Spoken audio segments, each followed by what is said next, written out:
Hello, stars, and welcome to If Underswap by the darkpetal16. So, ignore the boys, they're coming along. Oh! Well, that was an experience. Hi, Gaster, good to see you. I hadn't even introduced people yet. Okay. Well, that just happened. Gaster said hello, I think. I actually don't know what he said. He said something there. Either way, welcome. Gaster just coming out of nowhere there.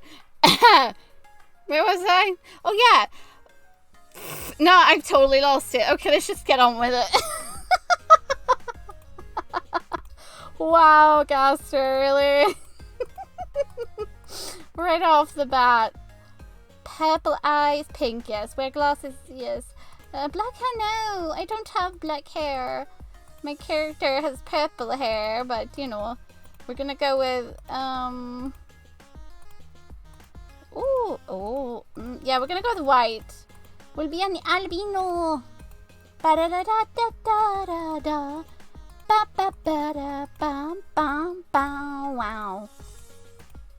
Excuse me while I fight with this thing to get the color. There we go. Ivory skin. You have rosy cheeks. Oh yeah, because in this we play as a Chara. Because this is this AU. What trait is most? Patience. You are Twinkle. You have pink eyes and you wear glasses. Woohoo! You do not have facial hair and your hair is long, white, and tightly curled. Your skin is ivory and you are a woman. You're valid patience mouse because you need to be patient. Yes, that's you. Oh gosh darn it. Hello again. You is you. You set down your toothbrush. You're nearly done getting ready for the day. It's a big day. You've been looking forward to this for a long time. You have to go to work. You're a freelance worker. You work from home. It's nice most days. It can be suffocating other days. Thankfully, you'll only be working for half a day as well because of the holiday. You move over to your closet. You pull out some leggings. Yes. Nice black leggings, yes. You put on an undershirt. You don't want to go undressed, you know. Then pull out a sweater. It's long enough to cover your butt. Because why not? It's going to be... purple?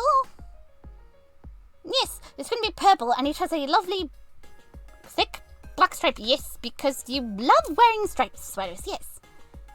Your closet's filled with them. All that is left are your shoes. Some boots. Boots are good. Boots are perfect. You are all set. You give yourself a once over in the mirror. You adjust your black leggings and tidy your black stripe purple sweater. This will be you. Wait, what do you mean this will be me? What does that mean? That makes me sus. Now done with the preparation, it's time to start your day. You go about your routine with a little more energy than usual. Yay! You're looking forward to your evening plans. Today will not be an ordinary day. For starters, it's half day today due to the holiday starfall. Oh, wait a minute. My persona is a star. What do you mean starfall? A star's going to be falling on me? Oh, am I going to be falling? Sorry, I'm getting some PTSD from If Horror Tale again. When the stars betrayed me. For 7 days, the magic build up in the atmosphere falls back down to Earth. They look like dazzling stars, albeit named as star drops. Aww, that sounds so cute. And when they hit the ground, they burst into bright sparkles. It's a well-loved holiday, arguably one of the biggest holidays the people of Delta celebrate. All businesses and schools will close down the first and last day of Starfall. Oh my god, can I live here? This sounds magical. The falls aren't consistent. Most of them happen at night. Something about the sunlight keeps the magic afloat. So things reopen on the second day, at least for some people. Not for you. There's no reason for you to be working with so many other shops closed. So today is really the start of a long-deserved vacation for you. Yay, you! You haven't been able to take a break since Wintervale. What is that? That sounds awesome too. Several months ago, you also made special plans in honor of the start of this. You're going to Lake... Nope, I'm not saying it. Nope. If you've been following all my other playthroughs, I refuse to say that wretched name. You put it twice here. darkpetal16. How dare you? Lake E is City, pride and joy, a lake with abundance of magically infused in its waters, but with a wretched name. It glistens an ethereal blue under the sunlight, and drinking from it refreshes even the most fatigued bodies. Maybe we should start giving this to Sans. Lake is the second largest lake in Delta. City is spread out along one side of the lake. At 13 miles, supposedly, there's an inactive volcano at the bottom of the lake. Oh my god, that sounds awesome. Although it's hard for anyone to verify. Dang it. When you were younger, your school would take field trips to that lake. It was common to find many teenage and adults hanging around its shores on the fair-weathered evenings. It holds many precious memories for you and other citizens. Well, as long as nobody went in and disappeared, we're fine. People used to travel around the world to visit the lake. Even you can vividly recall a handful of magnificent hotels that were built at the lakeside. What do you mean, where? Why aren't there any more? They were always full and bustling with tourists. The Magic Tower was set up centuries ago to specifically study Lake. It no longer does. 10 years ago, a group of mages from the tower vanished into the lake. Seriously? Look, if there is a body of water, don't stupidly go in there if you can't swim. Where's scuba gear, for God's sake? They just happen to just go in the lake and never be found. That alone just tells me that they drowned. For a normal person, that literally sounds like they went in and drowned. These weren't ordinary mages. They were the elite, considered best of their peers. The group leader was an archmage from the neighbouring country. Cursive. Really? Didn't I read about this in If Mafiafell, or am I imagining I read that word in that one? Also, you're going to have to put up with my Discord. I don't care. I refuse.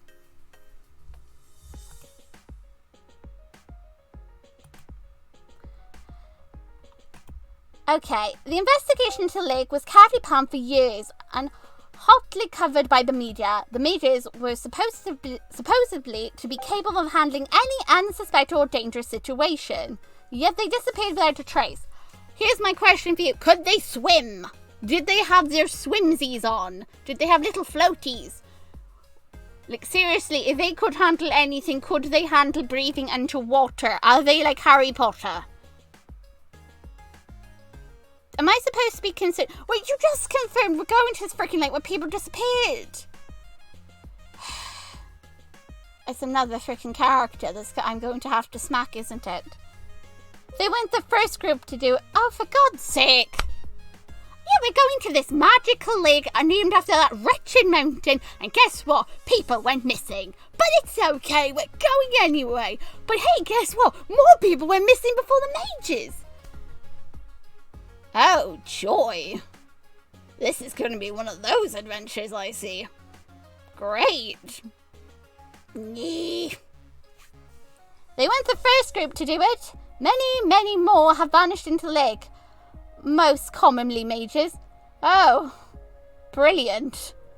But the tower intended for them to be victorious, really. And it was like, no, you're going to win. Go. Send people that can swim. The magic generated off the lake is powerful and interferes with most readings. If someone swims too far down into the lake, they suddenly find themselves swimming back up to the surface with no idea why. It's a loop? So how did these blooming mages get lost? If the lake is like, I don't want you today, get out, shoo, get lost. Pee. You're making it really hard to believe these mages were even remotely smart. Magic, technology, none of it's been strong enough to peer into the depths of the lake. Yeah, it's like when they said they're looking for the Loch Ness Monster over in the Loch in Scotland, you know? Bloomin' heck. Their failure sparked fear. Oh no! People possibly drowned in the lake. Oh no! They didn't drown, did they? They just fell into the freaking Monster Kingdom and probably ended up dead. Or some other shenanigans have happened, haven't they? Oh, good lord. They could not even find their bodies, let alone an explanation of how a group of humanity's finest mages could just vanish so silently. Well, they didn't vanish silently, did they? You said they literally went into the freaking lake, meaning they're either downstream, they got sucked into the dormant volcano at said bottom, they got eaten by something maybe in the lake, or somebody did the terrible, terrible thing of disposing of said evidence. Or maybe they just spontaneously poofed. You don't know. It's the magical world of monsters. People just poof, babies poof into existence. Poof, poof, poof. Poofing for everybody. Poof. The tower officially announced the lake is too dangerous to explore with their current level of knowledge. Wow. A massive fence was built around the lake to keep people out, and a warning was issued to the populace. Something tells me we're going to end up in the freaking lake by some magical means, or we're going to stupidly go out on this damn thing, aren't we? If you dissipate in that lake, no search party will be sent after you. It's too dangerous. Thank you for clarifying. The hotel was shut down, boats were hauled off. For years, the borders was even patrolled by the police to keep brave teenagers out. What do you mean brave? They're some stupid. So why are you still going? You have a good feeling about today and you can't explain it, but something about the lake calls to you. Huh. You want to. Hundreds of thousands have gone into the lake without incident. You'll be okay. Let's just be optimistic. It's fine. Pfft, you have a good feeling about it. Let's just jump on in. What? Who cares about dozens of thousands of people vanish? Who cares? You'll be fine. You're an idiot. Idiots live long, you know. They're immune.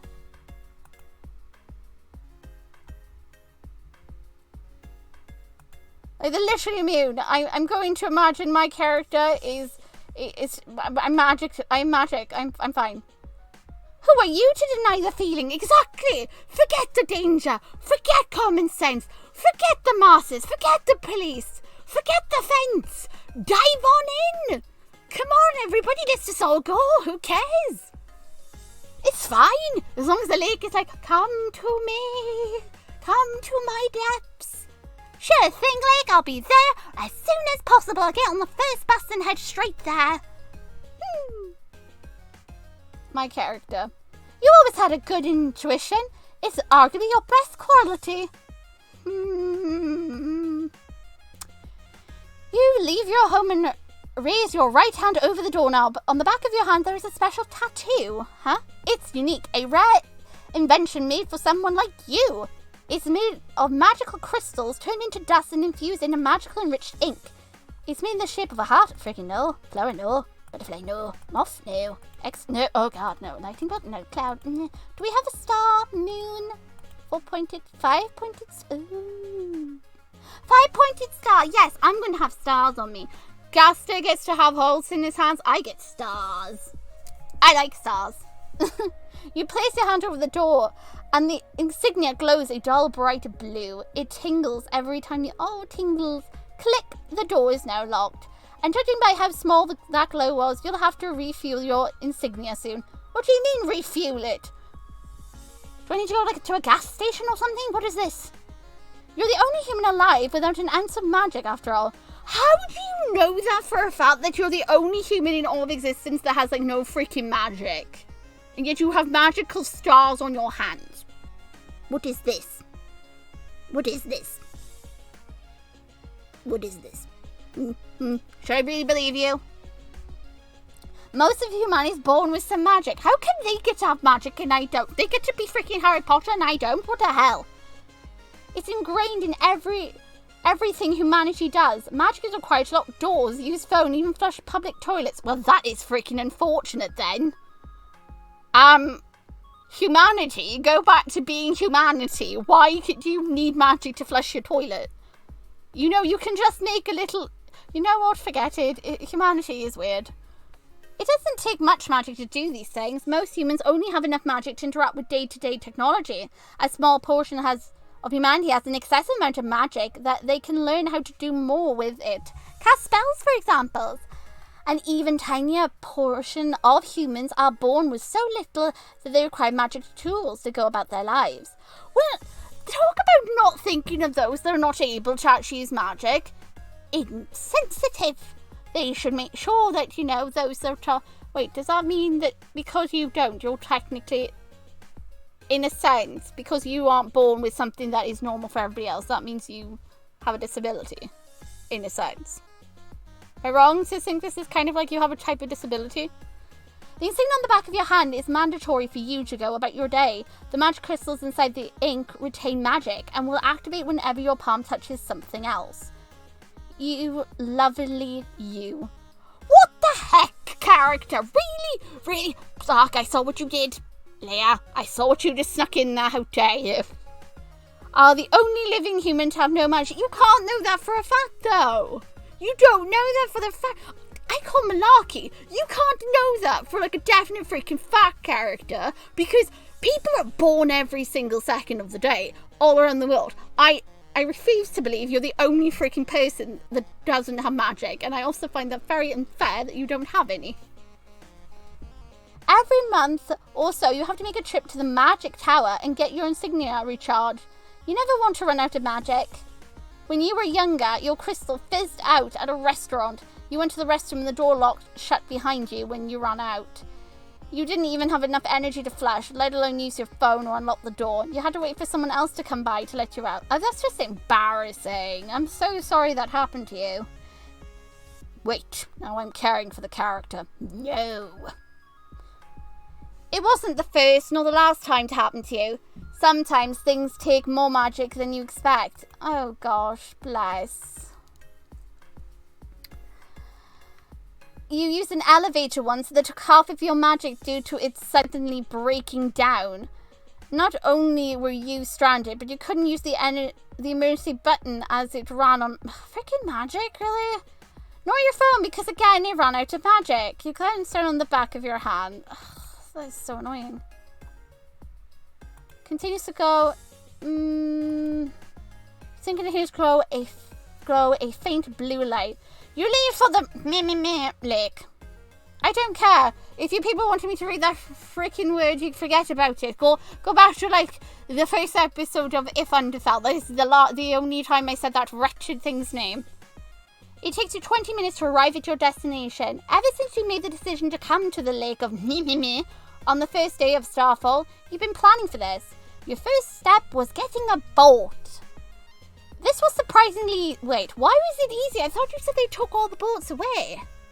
One of your old co-workers wanted to get rid of his own boat. Well, that's very convenient, thank you. He even had his own dock at the lake. Were you planning to get rid of me this whole time, friend? Said co-worker. I'm watching you.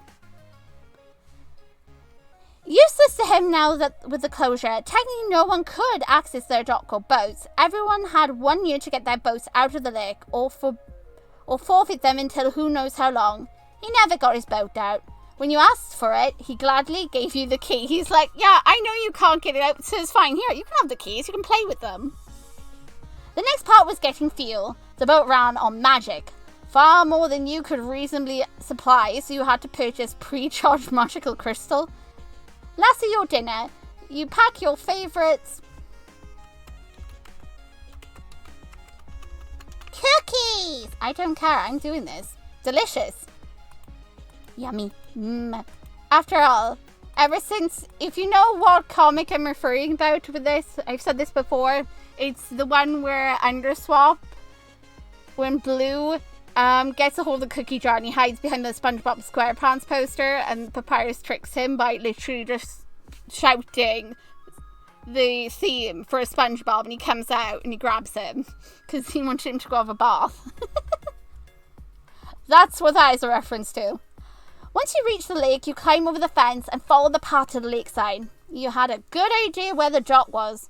He was very descriptive, despite not having gone to the dock in several years, and you find it without issue. There she is! The dock has half rotted away, the magic water eroding the wood for a soggy mess. It looks like one strong wave away from falling apart. You'll have to be careful. You are mindful of your step as you cross the dock. The boat attached has held up well. It's a small one-person boat. only ever intended for short fishing trips. You get on the boat. You climb onto the boat and replace the magic crystal in the engine with the charged one you brought. You place the key inside and turn it over. The boat hums to life. Excellent! Time to figure out how to drive this thing. You didn't know how to drive a boat until this very moment, really. Oh my god, my character might die. You attempt to pull it in reverse. It backs into a rock on the shore. Oh, flabby dab. Can I have biscuits? You put it into drive and shoot off into the lake with much more speed than anticipated. I'm going to die. Thankfully, no one is on the lake for you to accidentally run into, and the blue waters are deep with no rocks near the surface. You're off to the center of the lake. Whee! You did it! You're doing it! You're really going to get to see the starfall out in the middle of Lake. Your heart thumps happily in your chest. Excitement makes you crack a smile, smirk, beam, grin. You know what? We're going to be we're beaming.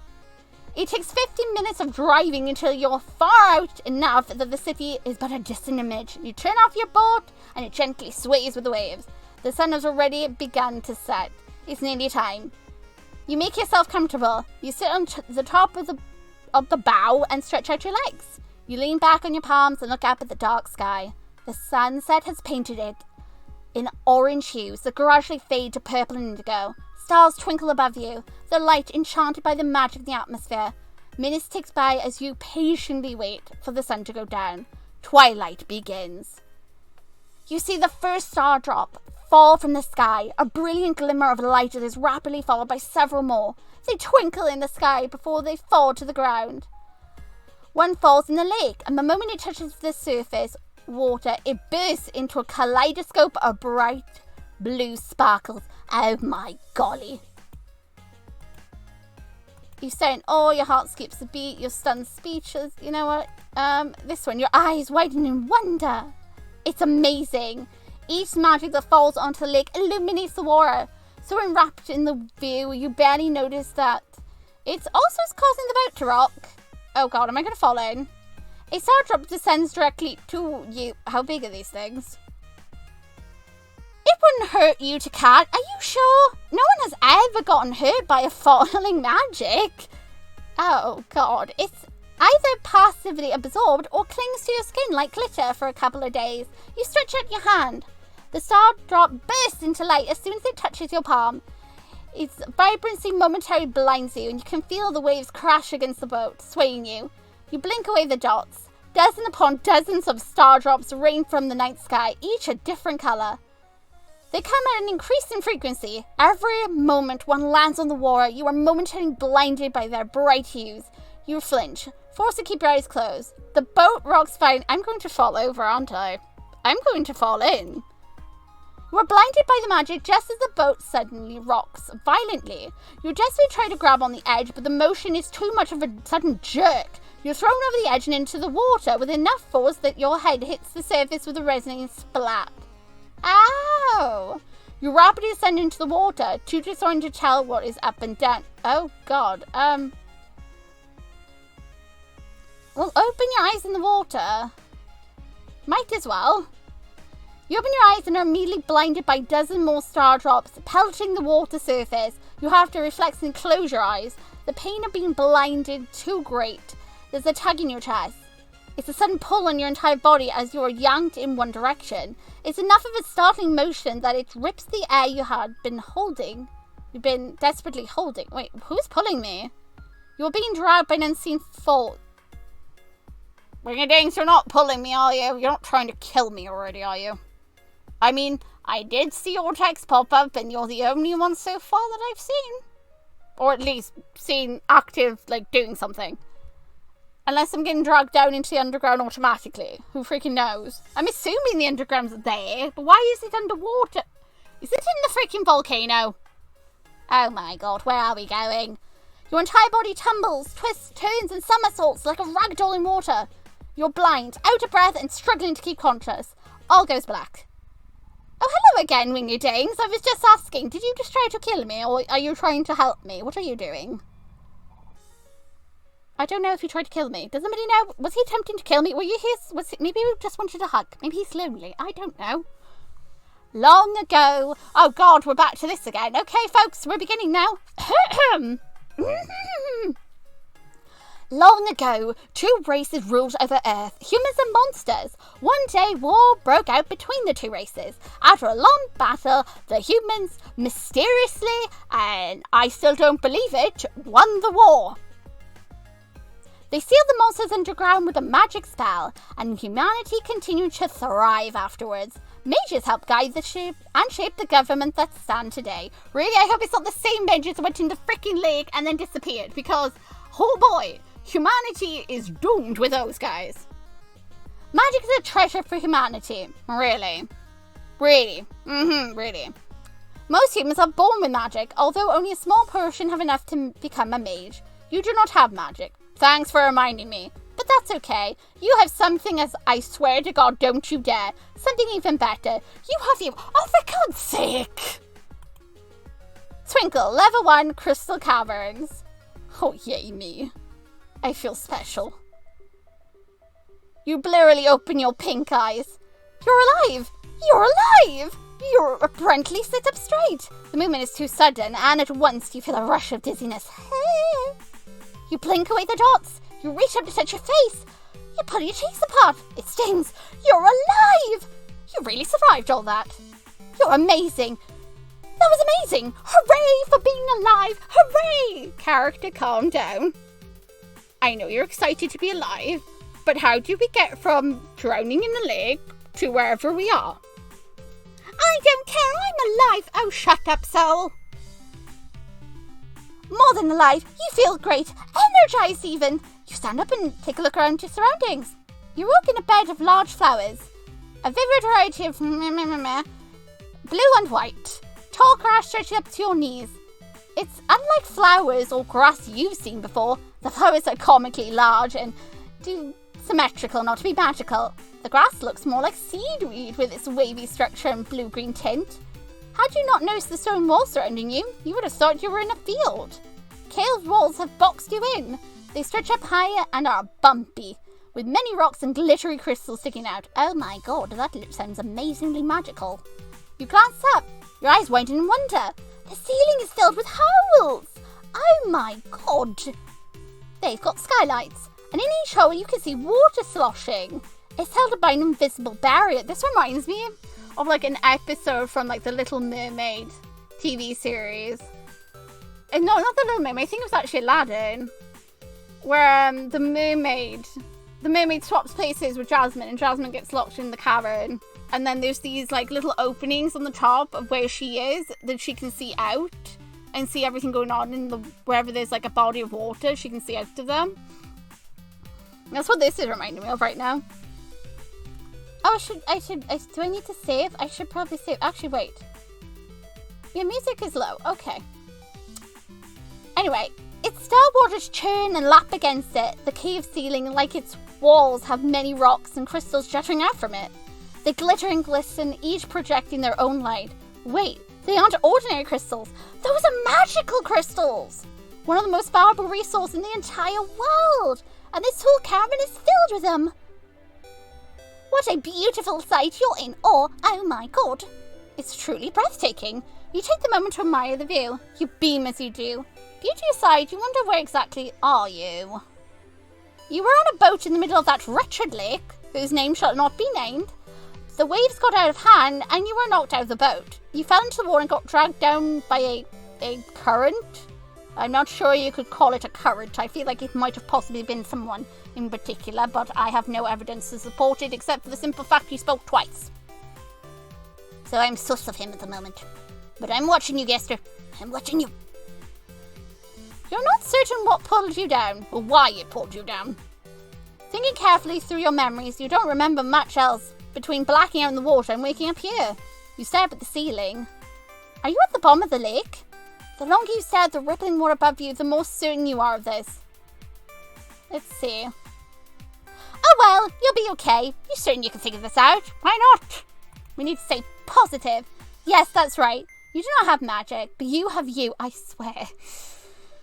And you are enough. You can do this. You nod to yourself. Your bright, peony eyes immediately notice an opening at the far end of the cave. and you continue to look around. There's 2 openings, one on the far right of you and the other on the far left. When lost in a maze, you're supposed to go left, right? Take the second path on the left. Well, this tells me to just take this one, so let's go for it.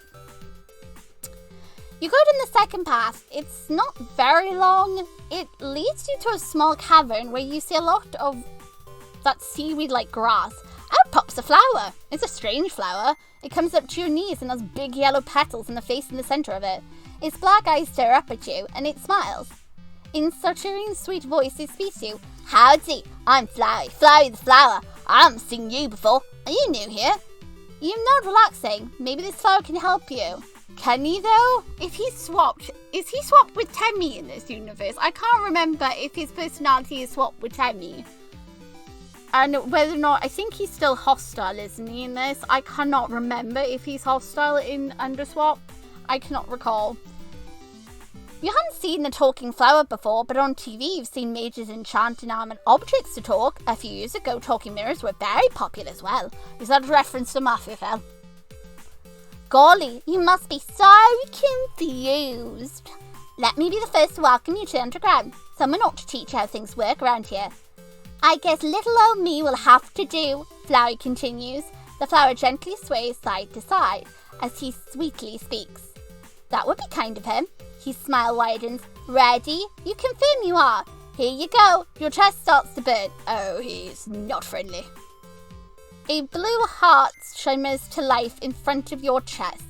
See the heart? Flowey asks you. That is your soul, the very accumulation of your being. Your eyes widen.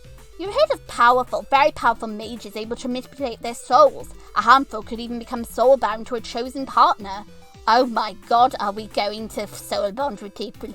Okay, you know what? Everybody always chooses Sans. I know you guys by now. You want Sans. I know you do. Don't worry, we'll go for him first. How can you, a magicless human, see your own soul? That would be impossible. Then again, maybe people will want Papyrus, but I don't know if his route is active yet. Yet, as you stare at it, you know in the depths of your heart that what the flower has said is true. This is your soul. It grows with that familiar bright blue that you see shine on your insignia with each use. It thrumps and beats in tandem with your heart. It hovers a small distance from you. Your soul starts off weak, but if you gain a lot of LV, it will become stronger. What does LV stand for? Why, love, of course. You want some love, don't you? No, that's the capital. Sod off, flower. You'd love some. How nice of him to offer. I'll share some with you then, says the flower. He winks at you and playfully sticks out his tongue. Smack him. Smack him. No, smack him. Don't be violent to flowers, but freaking smack him. He's going to hurt you. The white seeds are conjured in the air around Flowey, and they hover and spin. No bigger than your pinky nail. Oh dear, I'm going to get my ass kicked. Down here, love is shared through little friendliness. Oh dear.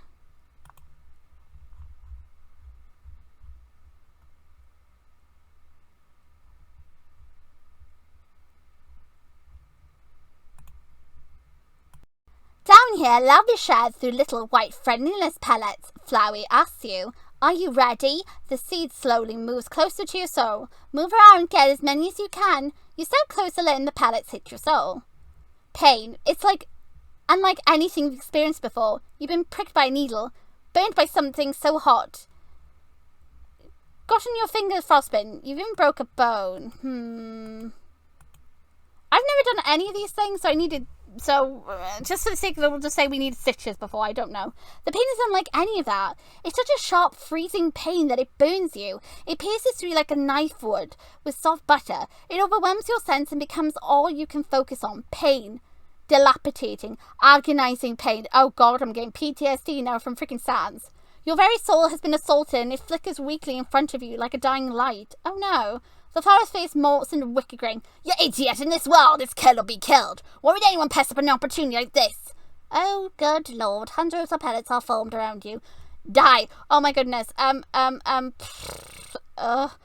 starts to laugh as the pellet starts to move in. There is no way you can avoid them. Oh my god. Mama. No, wait. Mama's not in this universe. Papa! Papa! Is Papa around? I need Papa!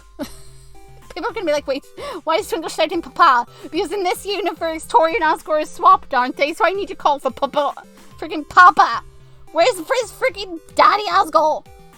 Your pain vanishes and your soul no longer dangerously fades in and out of existence. The pellets disappear, much to Flowey's confusion first, then anger. A ball of fire appears to Flowey's right and hits him with enough force the creature immediately pops back into the ground. Someone steps into the frame. He is not human. Oh my goodness, this is the one time I'm actually going to be happy to see Papa Goat. Which makes it amazing, right? Because I've been annoyed at him. I am sus of him in mafiafell, and I'm angry at him in underfell, and in this one I'm excited to see him. God, it's a weird world, I tell you. This person is an give me a moment. Anthropomorphic goat. I got there. With white fur, large horns and floppy ears. He has a head of golden hair and a brushy beard. He wears a purple sweater vest with an odd design on the front. Underneath that is a long-sleeved white turtleneck shirt and dark purple pants. A monster? A monster? Monsters do not exist anymore. What do you think the freaking flower was? Smack! Excuse you, what do you think the freaking talking flower was? Why didn't you consider the freaking talking flower being a freaking monster? It was freaking talking, it was sentient, it's not a freaking just a plant. It had a face and everything. My character's stupid. Or, well, they were banished centuries ago, so long ago that humans didn't have many writing records of them, and the war that led to the banishment. Frankly speaking, there were even a small portion of humans that outright doubt their existence because of how little verified documentation humanity has. There was a war. A big war. This was the result in the dozens of the Lost Kingdoms, even sunk an entire city, Atlantis, under the monsters... What? The city of Atlantis went down because of you... Me? Okay then. There goes Milo. Bye-bye, Milo. Tell the princess I said hello. If you know that Disney reference, congratulations. You know of the Lost City of Atlantis movie. With Kida. It's difficult to correlate what you were seeing with that. He must be a monster. For what else could he be? A person in cosplay? I mean, some people can make very nice cosplays that are super fluffy. He could be a furry. Maybe someone in a furry costume. I don't know. Maybe just an hallucination. I could name several things.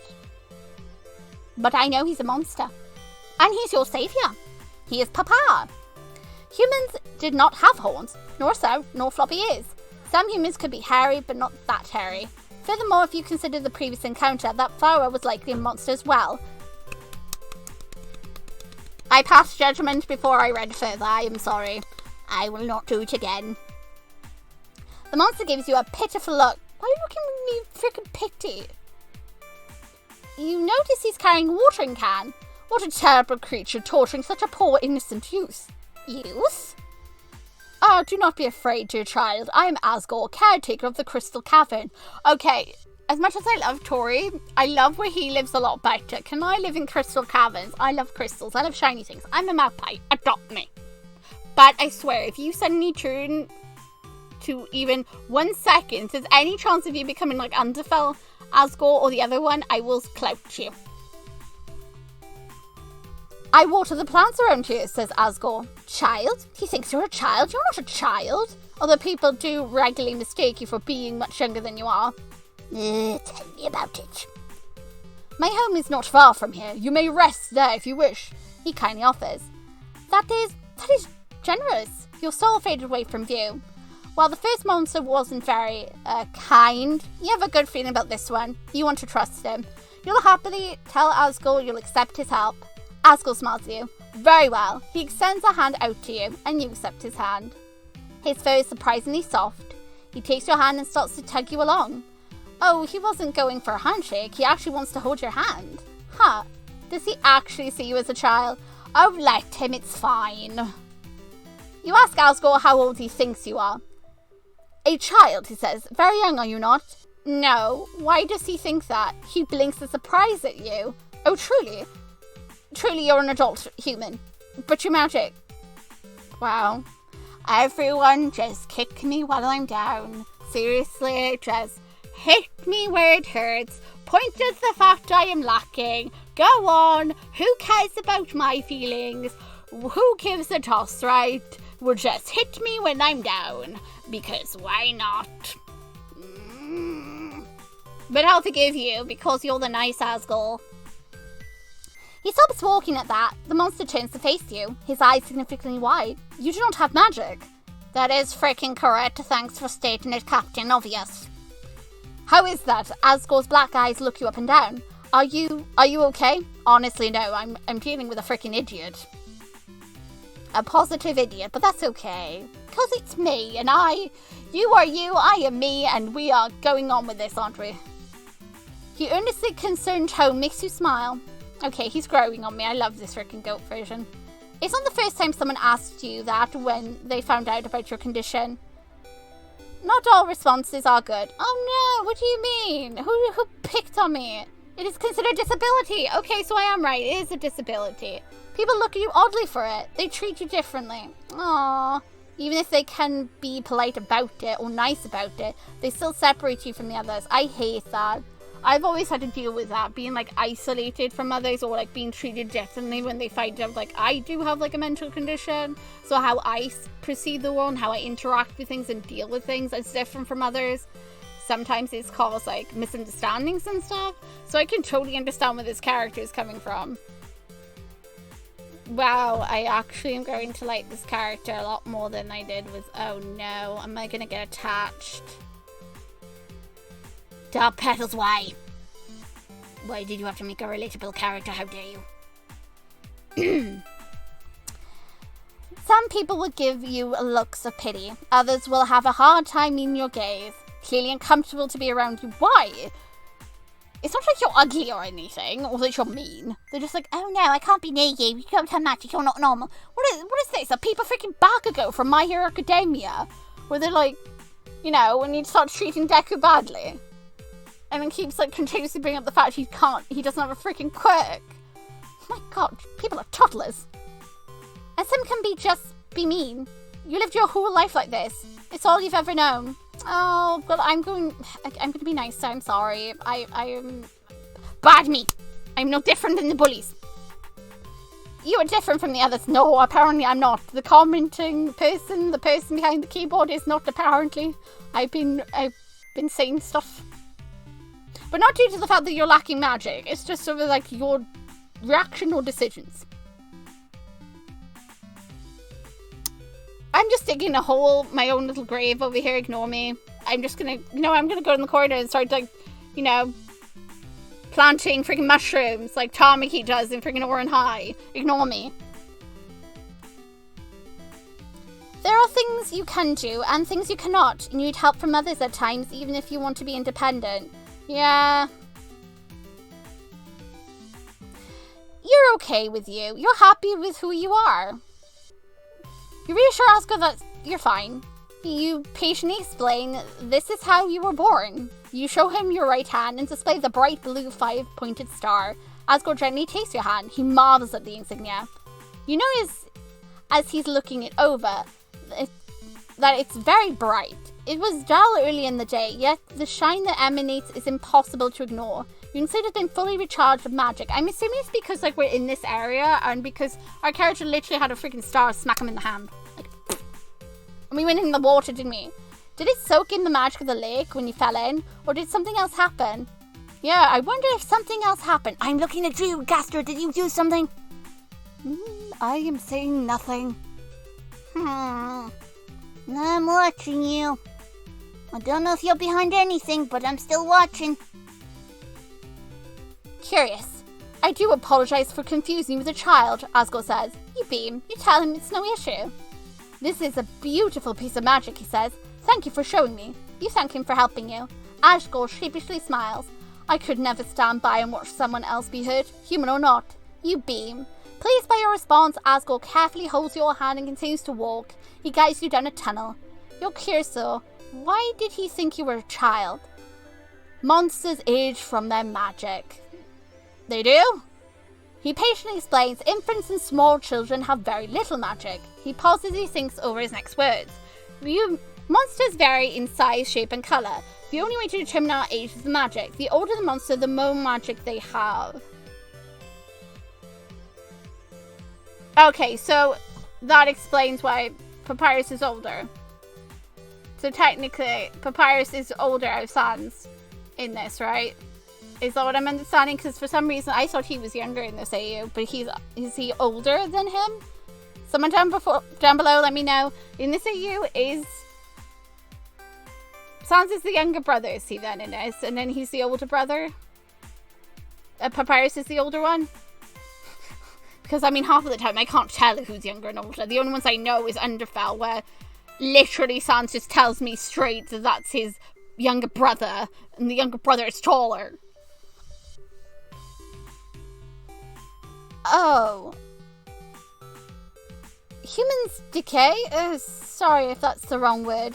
It's not wrong. As a human ages, their body breaks down. So we have to go a little bit darker than that, my god. Mages live a lot longer than others, though, due to their magic. You ask ASGORE how long monsters live. If a monster has enough magic, they stop aging in their prime. Okay? He says, the only way a monster can resume aging is if they permanently lose a large portion of their magic. Ew. Okay. Why am I being told this? Is this important? This is very important, isn't it? I need to know this. ASGORE takes you down the tunnel on the right from where you originally fell.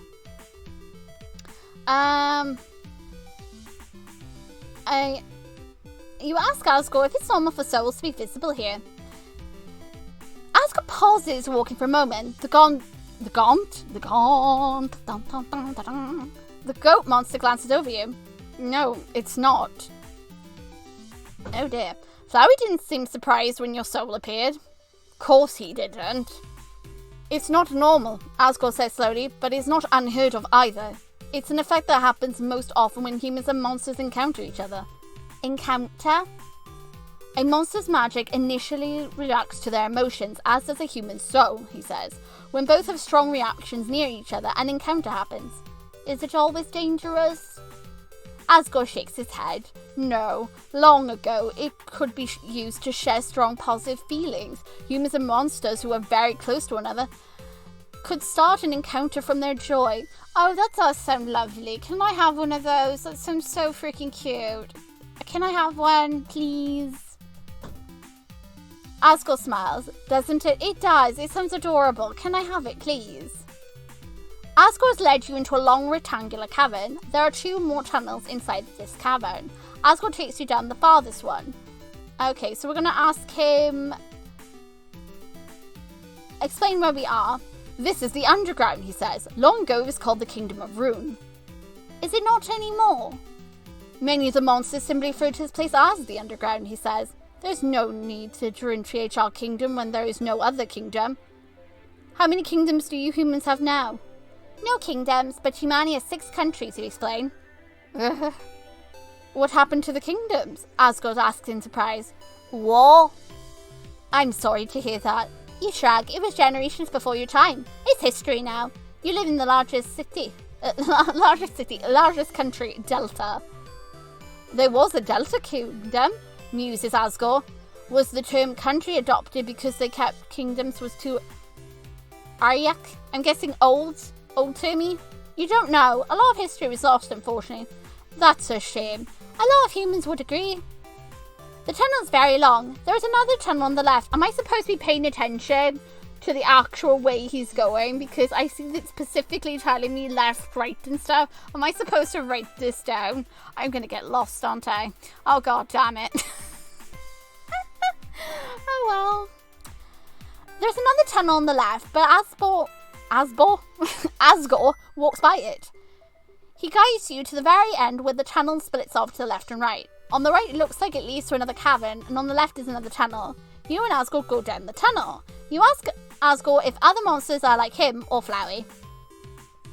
That will depend on the monsters, he says, but you should be aware that the Queen of Monsters initially agreed to all humans to either be captured or killed.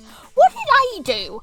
Why can't you monsters have like a decree which is capture the human or give him a hug. Or when you see a human, give him a hug. No, never mind. What if it's someone with a knife? Never mind. I take it back. I take it back. I take it back. I'm sorry. No, my freaking... I suddenly imagined Papyrus like, human, I believe in you. Yeah, let's not do that. You, Stefan. I have no plans to follow that order, he reassures you. I do not want to see any violence between humans and monsters. ASGORE softly adds, the crystal caverns may be the safest part of the underground for you. The monsters here are not as dangerous. Except for Flowey. Return. At the end of the tunnel, there is another branch, and ASGORE chooses the left path. Why are you telling me left and right? Am I meant to be remembering this stuff? I have the memory of a goldfish. The tunnels are beautiful. Many of them have illuminated crystals embedded into them. The crystals are filled completely with magic, which makes them faintly glow in different colours. It's a kaleidoscope of vibrancy. I love this kaleidoscope. The floors were smooth to walk on, clearly made instead of naturally formed. The ceiling has cracks and gaps that show lake's water reflecting the light from the crystals. It is a brilliant, bright place. At the end of this long tunnel, ASGORE guides you to another cavern. This cavern has a house in it. It's a square bricked house with 2 big windows on either side of the large white door. There is an immaculate garden of herbs and flowers that grow along the path that leads to the house. It surprises you to see so much life in a cavern under a lake. The crystals in the room all glow with a golden tint, similar to the sunlight, but without warmth. That sounds absolutely freaking normal as usual. ASGORE stops on the path and he smiles at you. This is my home. You're welcome to stay here for the time. You warmly thank ASGORE. Think nothing of it, he says. You follow him inside, and he lets go of your hand. Oh my goodness, I love him already. I'm already liking this ASGORE a lot better than the other one. Think nothing of it, he says. You follow him inside, he lets go of your hand. You both step onto the hard wood floor, something you did not expect would be accessible in this area. You hadn't seen any trees. Then again, if monsters can grow plants, why can't they grow trees? The front room is wide with a cozy living room on the right and a dining room on the left. The living room has a delicate tailored rug in the front of an old green couch and lumpy recliner. There's a brick fireplace in the back centre of the room with a lit fire. There are many gardening memorabilia neatly placed on the end table, coffee table, and in between books on the bookshelf. There's no empty counter space. The dining room has a large table with several chairs around it. Half the tables have been taken over by glass jars of coloured liquids, sacks of wax bars, a long string. Oh, he makes candles. Do pardon the mess. ASGORE apologises. I was making candles for the flames earlier and hadn't had a chance to clean up. It's fine. Are you hungry? Yes. He folds his hands together in front of him. I have some golden Scotch pie. Golden Scotch pie? He nods. Are you familiar with the flavour? You shake your head. You've never heard of it. What a shame. Would you like to try some? Sure, I would like to try some golden Scotch pie. He ushers you into a seat at the table. Are you thirsty as well? Do you like milk? Does he have chocolate milk? Coming right up, he says. ASGORE disappears from view as he goes around a corner down to the hall. You hear a clangs?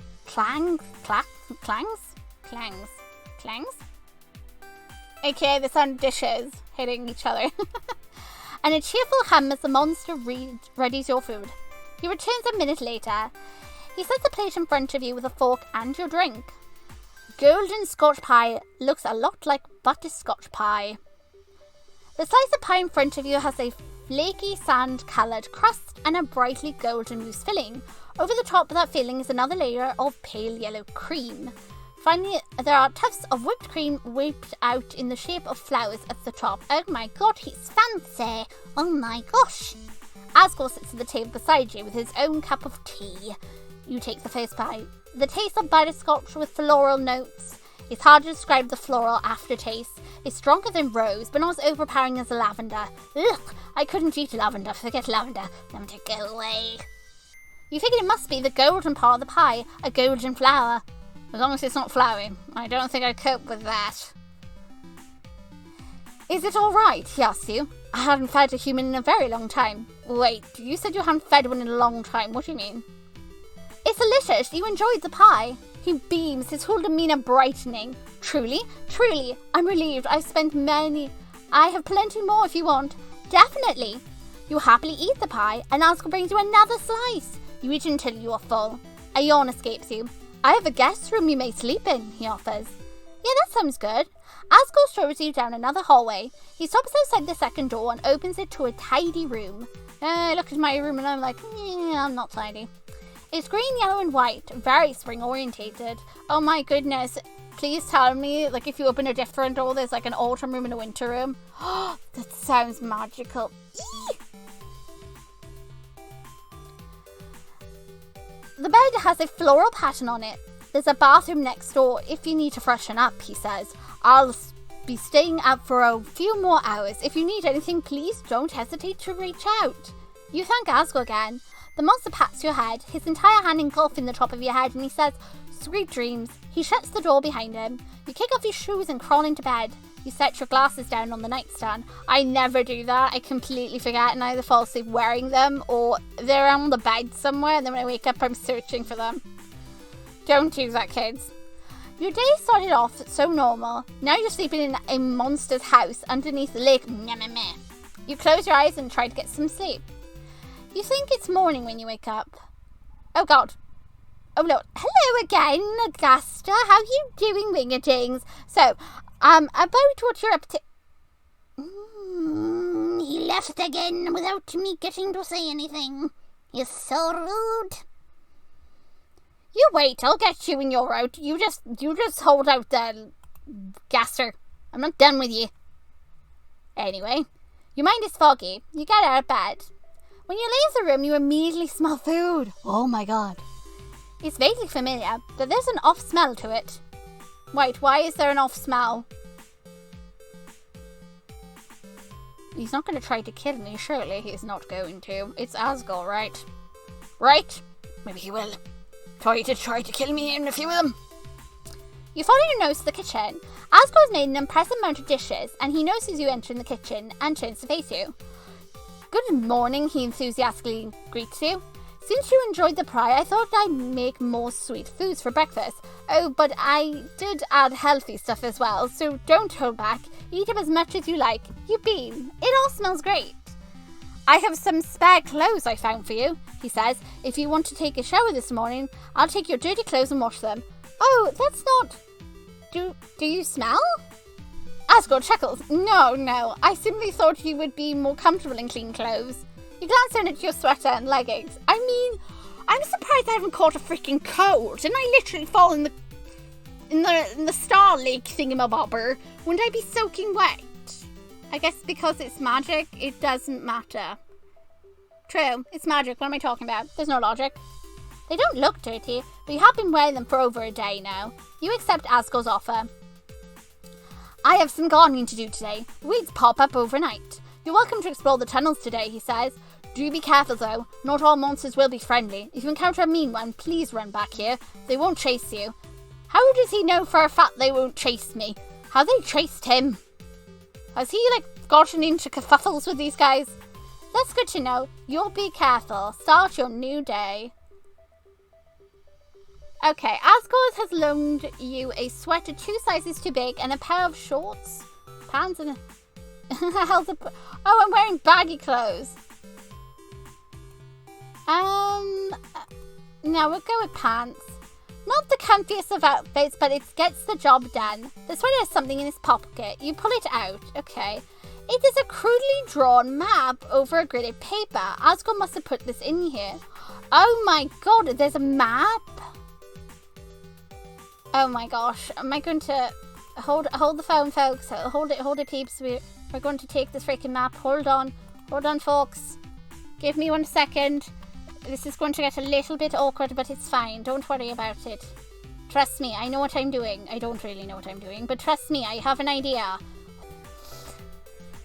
Okay, we have our map. Nobody question it, okay? Go down. Okay, so our home is up here. So we got to go down the tunnel. And then where are we going? Actually, I don't actually know where I want to go. Is there a particular route I should be going for this? Oh, fudge.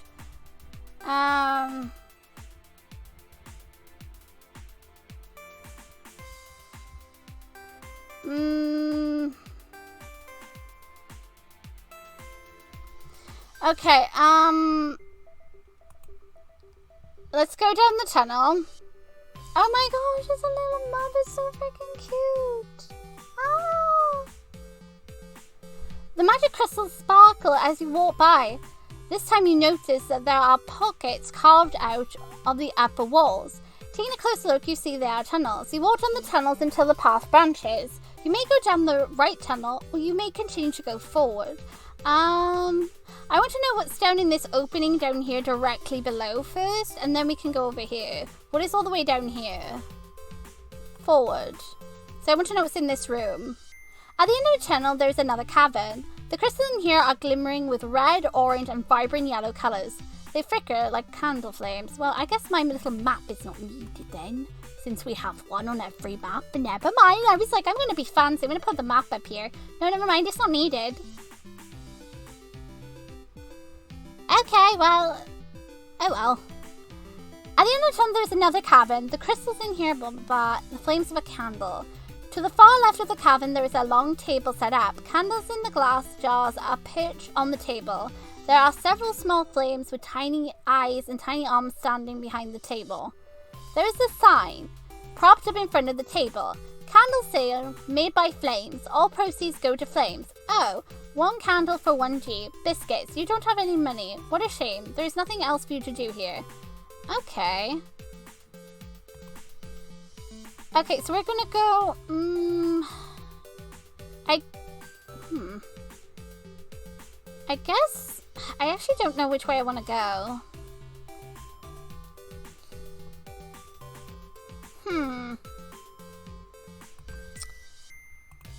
I want to explore everything, because what if like overlook something and then there's like something extra there that I need? I don't freaking know. Okay, so we're gonna go up this side path to this room. Then we're gonna come back and double up and then go into that big room. I don't even know if this thing's picking up my mouse. Okay, so what my idea here is I'm going to bottom my little star. So we're going to go down this path here. Then we're gonna go up here.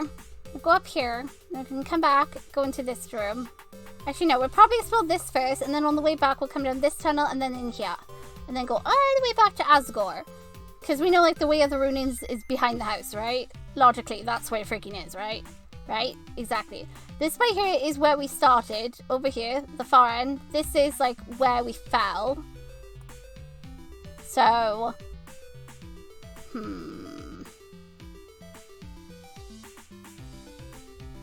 Yes, we'll go down all the little ones first, and we'll go to this big one after. Okay, now, little star, you've done your job going the corner until I need you for another map. Okay. There are many amethyst-coloured crystals growing in the walls of this tunnel. There's only one tunnel that has the ceiling completely covered in crystals, so you cannot see the lake. You walk quietly through the tunnel. There are several areas down this tunnel that branch off. However, most of the tunnels are blocked by a stone door. You're curious what's behind the door, but you have no way of opening them. There's one path on the right that isn't blocked off. Alternatively, you can keep going forward where the end of the tunnel branches off to the left and right. Okay, so they said that there's something blocked by here, right? They said there's a block by here, so I can't go this way. Let's see if I go the right way. Go, never eat shredded wheat. Okay, so... that would be up. Do we need to go up? Yeah, we need to go up. So, far right, north? Dang it, I went the wrong way. Oh well.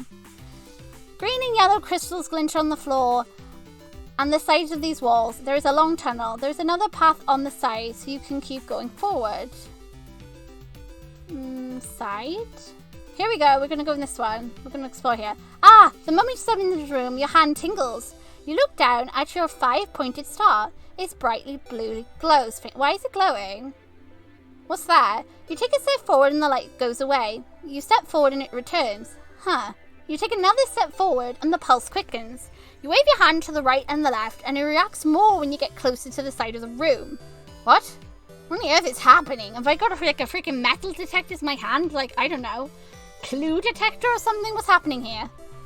You move to the edge of the crystal room. The sensation in hand grows strong with each step. There's a flash of light. You reflexively look away, blinded from it. It's gone in a few seconds, and in place is a piece of paper on the ground. What? What is this? Your hand no longer tingles. Pick up the paper, I guess? You pick up the paper. It's thick and looks like it was ripped out of a notebook. There are no mages, but you can clearly see the magic was used on the paper. It has a subtle glow to it. Was the magic used to hide it? Probably. From what? Who freaking knows? And why did you have a reaction to it? Maybe you're allergic to it. You purse your lips as you read the paper. Good lord, I can't even read that. Something 15. Oh, good lord, Archmaid, I'm really going to smack you for choosing this. How dare you write like this? Archmaid Dion should have told me the truth before we left. We are not prepared for this fight. Why were you going there to fight anything, you dumbass? He won't listen. He doesn't care. He only wants to silence the voice. Wait, what is going on? What voice? What is he talking about? Were you following a crazy man? What is happening here? Was he being possessed? Oh my god, did he have freaking Chara in him? No, wait, I'm Chara. He can't have me in him. Wait, does he have Frisk? Or is it Gaster? What is going on? Suspicious. You stare at it for several seconds. Your mind churns over the word. Archmage Dion. Archmage? The group of mages that disappeared 10 years ago while investigating the lake? They were led by an Archmage. Was it Archmage Dion? Is this a note from them? In that case, was this hidden from the monsters? Meant to react only to another human's presence? I don't freaking know. Why do I care about them? I'm not here for that. I'm here for romance. Who else would go unnoticed for 10 years by the monsters living here? Only to react the moment you walked in? Why? What happened? What voice? I know, these are all the questions I'm asking, and I'm not getting any answers, so who knows? Up to depiction. Then again, I talk to myself a lot, so maybe they're talking about me. You won't solve questions by standing around and pondering. You carefully fold the note up. You'll keep it in your sweater pocket once you get to ASGORE's house. There's nothing else to do in this room. Go down this small tunnel. Okay, is there anything in this room? There's a shallow of water in this room. There's a frog-like monster in the room who blatantly ignores you. How freaking rude. Do I want to go up to it? Do I need to go up to him? It does not react to your presence. Talk to it? It ignores you. It does not want to talk. Okay. Keep talking? Its eyes narrow. Okay, I'm sorry. Where's my map? Go to large tunnel. Dang it, I need to go. I want to go this way. Down to this big room here, and then we can go in this one. How do I go down here? Is it forward? Never eat shredded wheat. Is it not southwest? Yay, I made it! You enter a circular room. I have no clue where the sound went. Did I break the sound? How did I break the sound? What happened? I broke the sound. What did I do?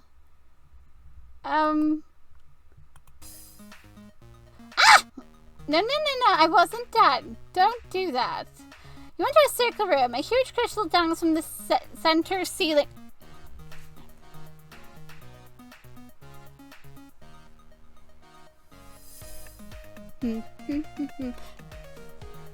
Gosh, this music. Anyway, I was reading, right? And then I freaking scared myself. Its edges just out sharply. The light from the other crystal reflects off it. You cannot see where it connects to the ceiling. Is it growing in, or was it placed there? And it makes you nervous to walk under. If that thing falls on you, you're as good as dead. You look around the room. The floor is shiny and reflective as many of the crystals embedded into the wall. They are distorted versions of yourself in them. You walk further in, mindful not to go under the hanging crystal to examine the room. When you turn back around, you realize you're no longer alone. Two monsters are now blocking your path. Begin encounter. You encounter Lux and Migops. Okay, two monsters block your way. They come up to your hips. The one on the left, Lux, is somehow... No, it's a dark blue monster with a single huge eye covering its entire face. Okay, so he does... Maybe this one doesn't want me to look at him because he's covering his face. The one on the right, Muscob, is a bumblebee monster with a cheery smile that dances and plays. Okay, hold on. I'm gonna try to look away and ignore this one. Wait, is it this one? Yeah, looks. I'm gonna ignore him. You look away and ignore looks. Finally it matters. Okay, so he's happy. Okay, so let's look away and ignore, dance with this one because they're dancing. You take whatever this one is called off her claw and dance around with it. It smiles once fake, strengthened a wide grin. Ha ha, that's right, dance baby, dance! The two of you spin around while Looks watches. Return. Okay. Both monsters relax. You step away from the entrance and allow you to pass. You beam. You spared them. You take your leave and Bishop bows at you as you do. That's nice. Okay, I made a friend. Okay, so I need to go up to this room here now. So let's get, how do we get that way?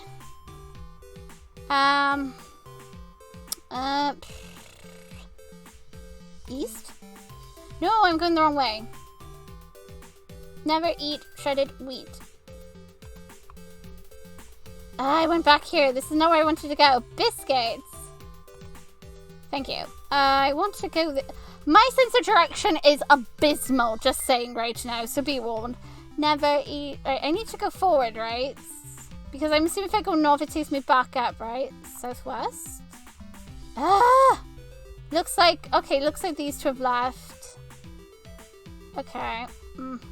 Forgive me. North? Okay, so we're going back through here. We're going to ignore him. Forget him. He wants nothing to do with me. I'm assuming he doesn't want to talk to me, as far as I can tell, because he's just ignoring me. He thinks he's like a better frog, you know? He just doesn't care. Okay, so let's see. We got to go this way. So, is this northwest? Okay. Then we found this northern. You go down this small tunnel, go back out. I'm trying to get over here. Never eat shredded wheat. West.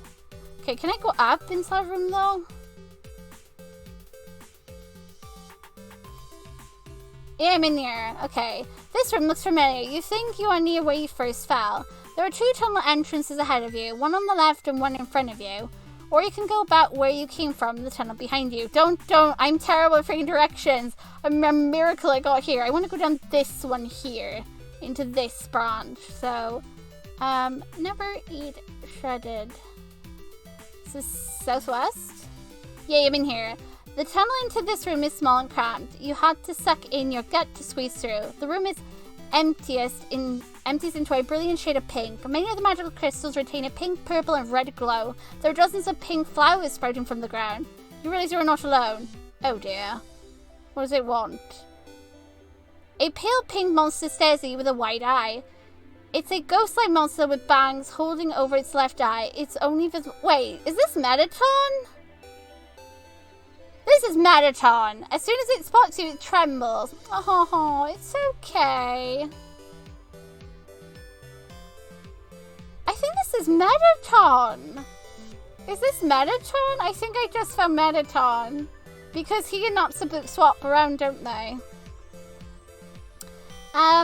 Smile sweetly at the monster and compliment its eyes. The ghost only eye widens. Its mouth starts to squiggle and it fidgets side to side. Call the ghost cute. The ghost squeaks out something incoherable to you and vanishes. You are now alone.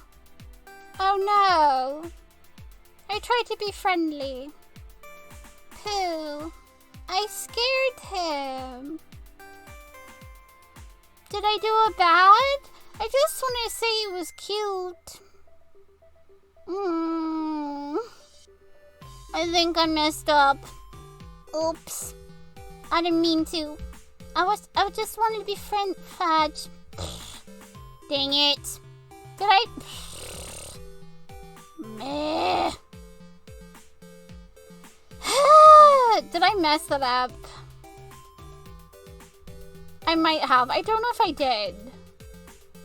I'm gonna make 2 saves then. Because I don't know if I did. I'm just gonna double check. I want to... Okay, let's try introducing ourselves to him then.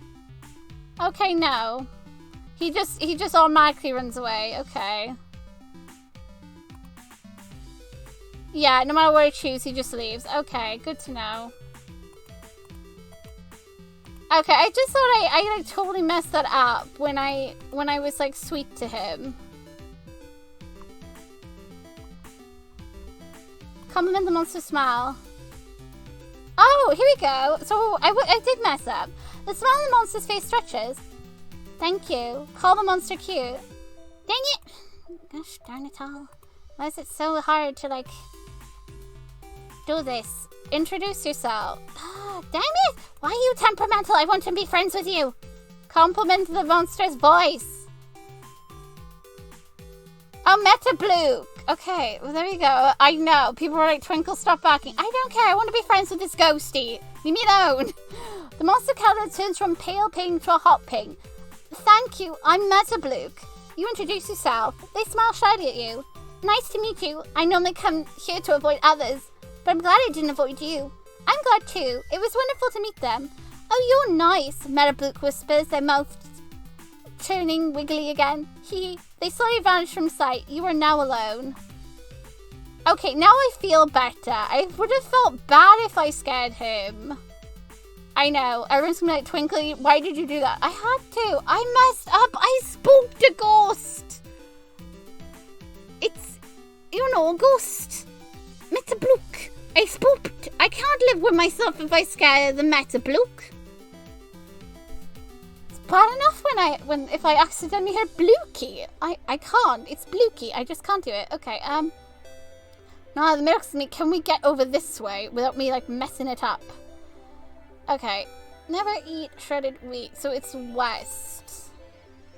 Yes, we're in west. Oh, you recognize this room. This is the room you fell in. It looks the same as yesterday. You go to the flower bed you fell in. The flowers stand tall, evidently recovered from when you landed on them. A glance up shows the lake water continuing to lap at the cave ceiling. The magic barrier that keeps the lake from crashing into the ruins and flooding everything is doing an excellent job. You wonder if it's the same barrier that was used to banish the monsters, or if it's a separate spell. You have 2 directions to go in. You can go back on the tunnel left where you met Flowey, or you can turn back around. I'm scared where you met Flowey. This room where you met Flowey, it's empty. Look around. You can't find anything of note here. If Flowey was here, he's not anymore. Leave. Okay. Okay, so we can, I guess, return. Should I just return back to the house? I've explored everything now at this point.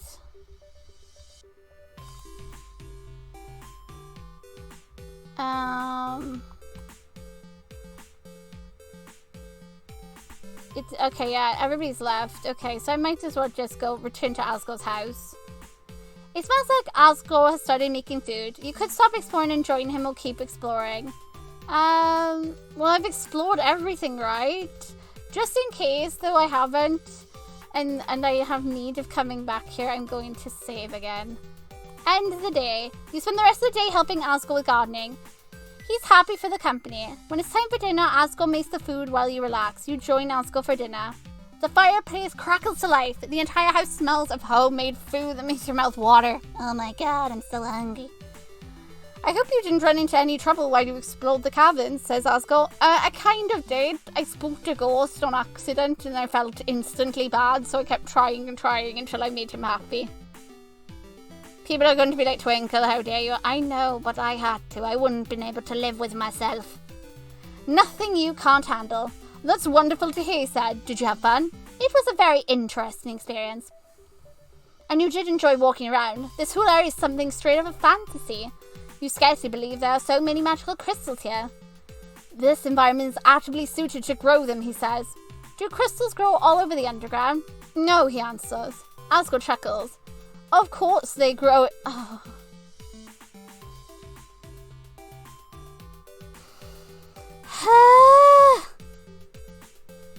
My god. Of course, they grow in some parts, but not like here. You giggle. The pun caught you off guard. You love puns. ASGORE's dark eyes are filled with warmth. Do I say I love puns? You're indifferent to puns. You love puns. Might as well.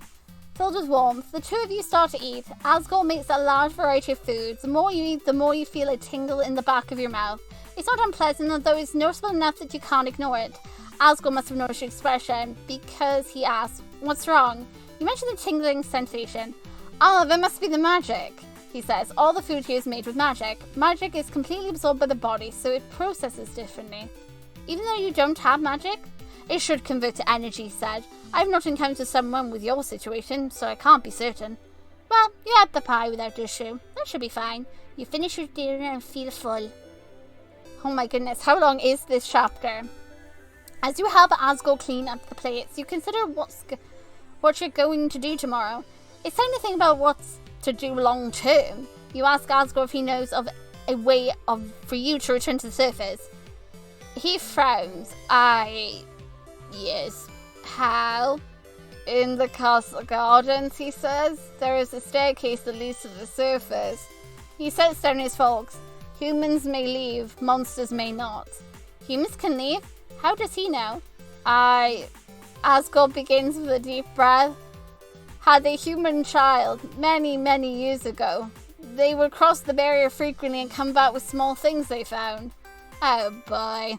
You are about to ask if you can meet this child, when you realize he used the word had. Exactly. Past tense."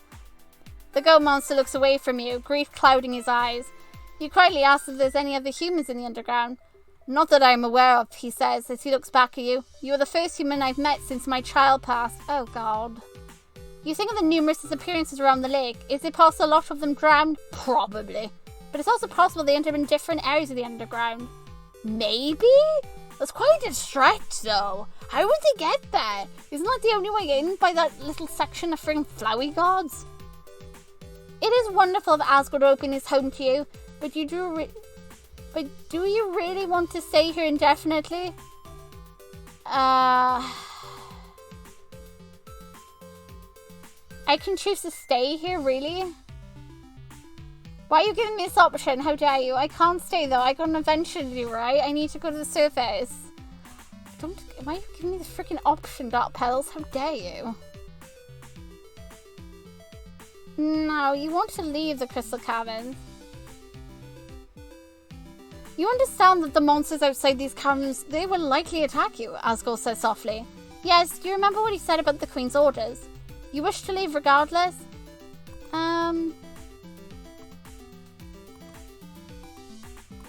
You want to see the rest of the underground? ASGORE looks down at the soapy dishes he's watching. Very well, you are not a child, you're an adult who can make your own decisions. You beam. Your clothes are clean, he says, but I hope you will wait to leave until tomorrow morning. Is that okay with him?